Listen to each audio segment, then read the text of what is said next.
Belt and Road Initiative, and we have 4 speakers, and we will start first with Junaid Qureshi from the European Foundation for South Asian Studies from the Netherlands, that will talk about the China-Pakistan economic corridor and linked to the conflict in Kashmir. The floor is yours. Thank you, Mr. Chair. Thank you for inviting me. It's a privilege to be here among so many scholars and academics. As I've been asked to discuss the legal implications of China's presence in Gilgit Baltistan and thus in the state of Jammu and Kashmir, and its effects on the future of the wider issue of Jammu and Kashmir, I will mainly examine the construction of the China-Pakistan economic corridor from a purely legal perspective. This will be a challenge, as historical sensitivities, legalities and politics are very much interrelated with regard to Gilgit Baltistan, and thus in turn with the state of Jammu and Kashmir. Therefore, I request you to allow me some leverage to overlap, and I'll explain a little bit about the history so that everyone understands the various complexities in this issue.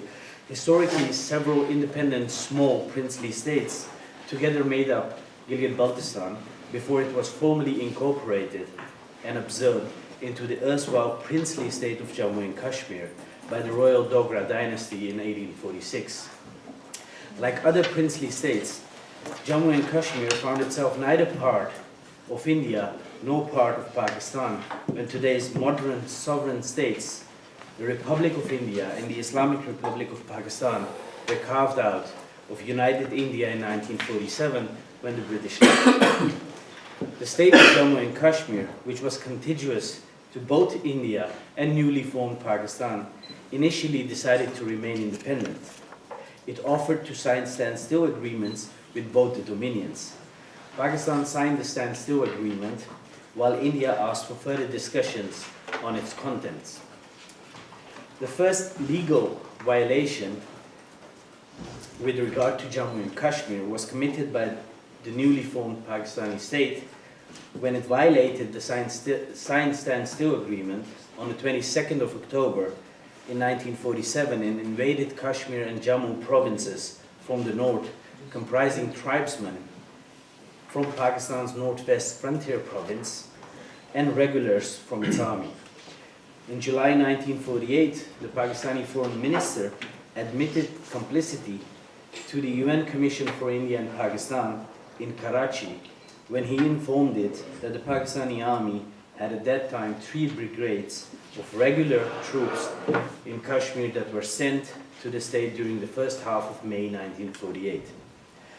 On the 26th of October 47, the Maharaja of Jammu and Kashmir made an appeal to India to come to its rescue, to which India agreed, requesting the Maharaja to sign an instrument of accession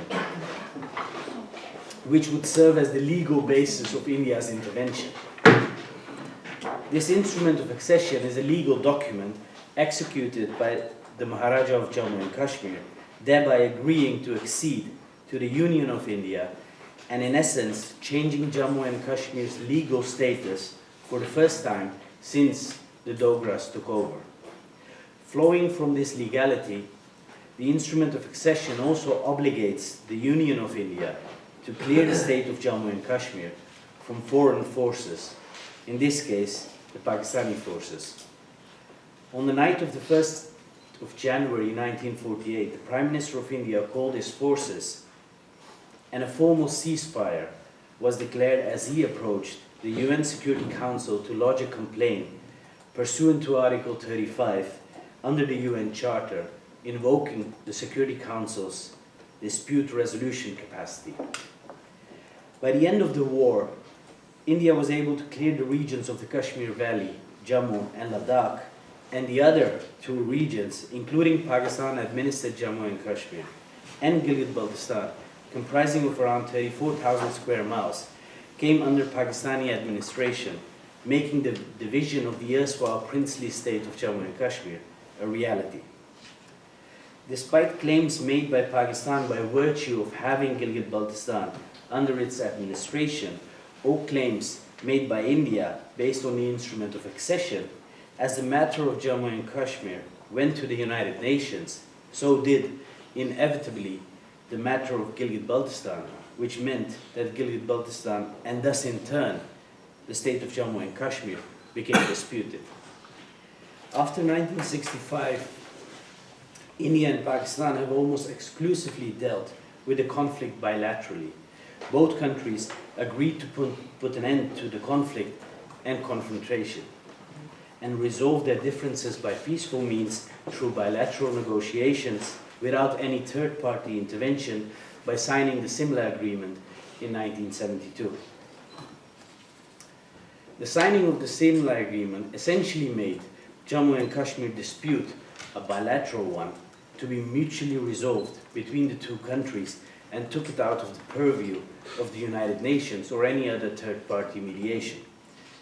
Coming back to the construction of the China-Pakistan Economic Corridor, the origins of this new partnership with regard to the state of Jammu and Kashmir can be traced back to the border agreement of 1963 between China and Pakistan, signed by the Chinese Foreign Minister Shen Ji and President Zulfikar Ali Bhutto of Pakistan, which re-established the border between China and Pakistan.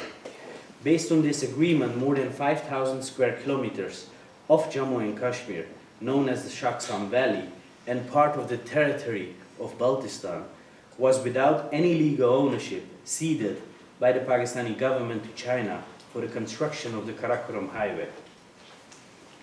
Today's CPEC, part of today's CPEC, will pass through Gilgit Baltistan.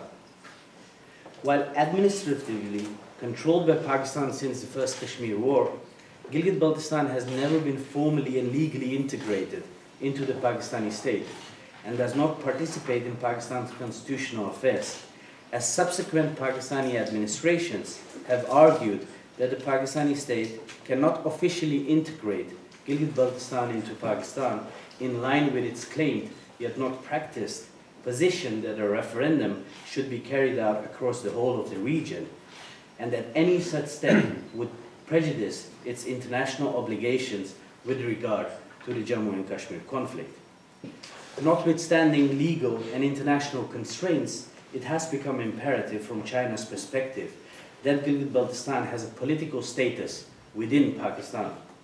In this backdrop, a high-level committee was formed in the beginning of 2017 by the Prime Minister of Pakistan, which recently made its recommendations to the government to elevate the constitutional status of Gilgit Baltistan by absorbing it as an additional province of Pakistan in a bid to provide legal cover to the multi-billion-dollar Chinese investment plan.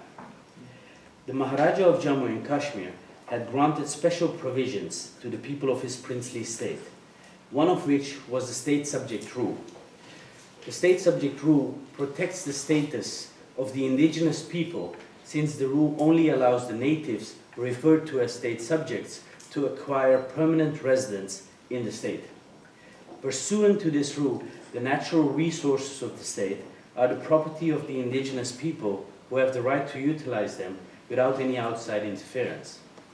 International law or bilateral agreements between India and Pakistan do not have any bearing whatsoever on this rule. The said state subject rule was abrogated in Gilgit Baltistan in 1974 by the government of Pakistan, which resulted in demographic changes in the territory, and in 2009 the Gilgit Baltistan Empowerment and Self-Governance Order was passed by the Pakistani cabinet. The order granted self-rule to the people of Gilgit Baltistan by creating, among other things, an elected Gilgit Baltistan Legislative Assembly and Gilgit Baltistan Council. Yet the indigenous people did not gain control over their national resources and minerals, as all decision-making powers in relation to forest, power, tourism and minerals are under the direct control of this newly created Gilgit Baltistan Council, which is headed by the Prime Minister of Pakistan.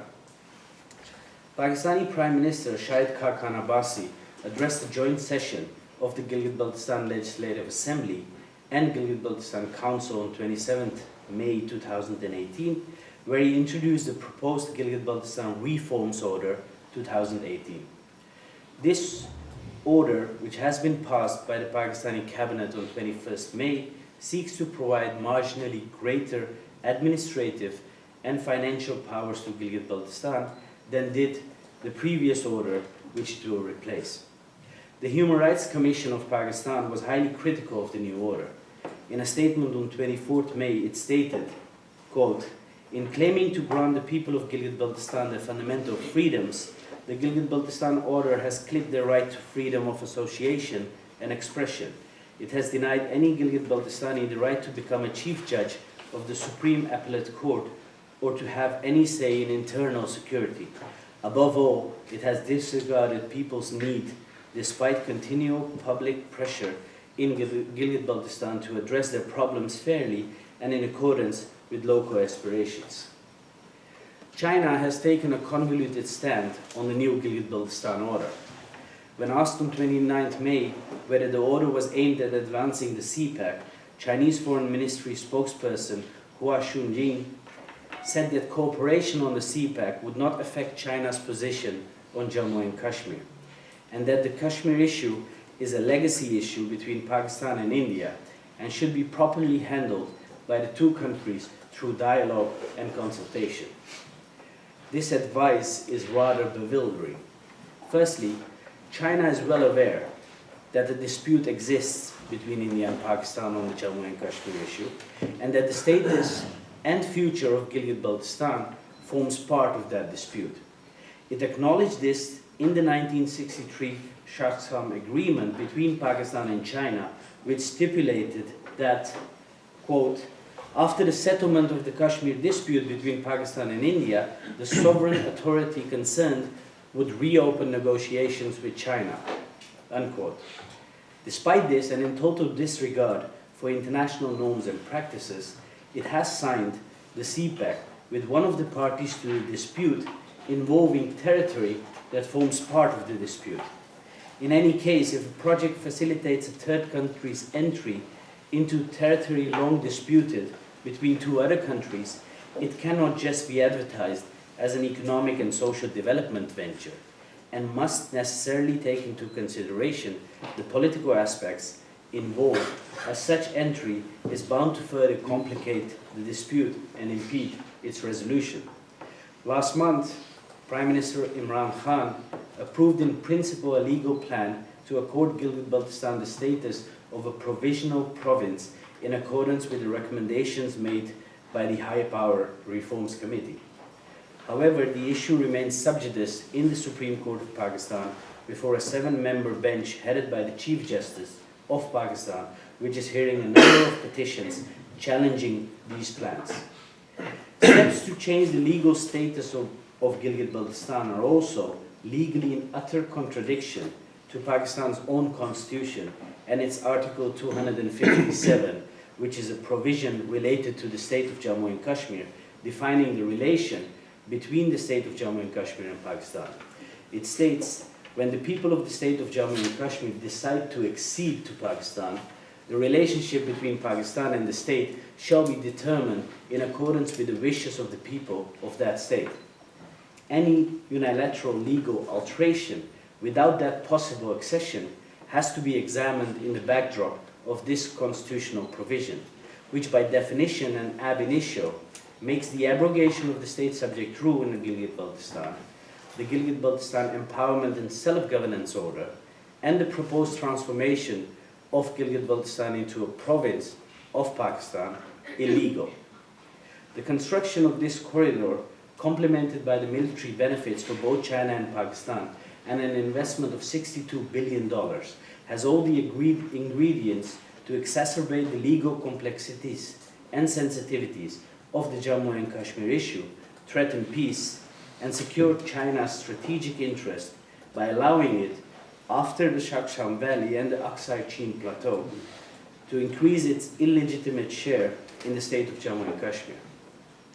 Pakistan's move to illegally attempt to annex Gilgit Baltistan and thereby change the fundamentals of the actual Jammu and Kashmir issue and cements China's stake in this dispute under the rubric of infrastructural development is in contravention of international law, while Pakistan is in breach of its own constitution, the various bilateral agreements with India over Jammu and Kashmir, the UN Security Council resolutions, and more importantly, the wishes of the people of the state of Jammu and Kashmir. Any kind of solution to the long-standing issue of Jammu and Kashmir will only be jeopardized by these kind of intrusions. China is not investing billions of dollars to simply withdraw if any solution is found to the Jammu and Kashmir issue. It is there to stay and will claim ownership by virtue of its heavy investment. It is noteworthy to mention that in its recent report on the situation in Jammu and Kashmir, the Office of the UN High Commissioner for Human Rights, besides numerous serious methodological, factual and analytical shortcomings, failed to mention China's expanding role in the Jammu and Kashmir conflict even once, which rendered the report's correctness, fairness and impartiality highly dubious and demonstrates that the world community has turned a blind eye to Beijing's brazen machinations.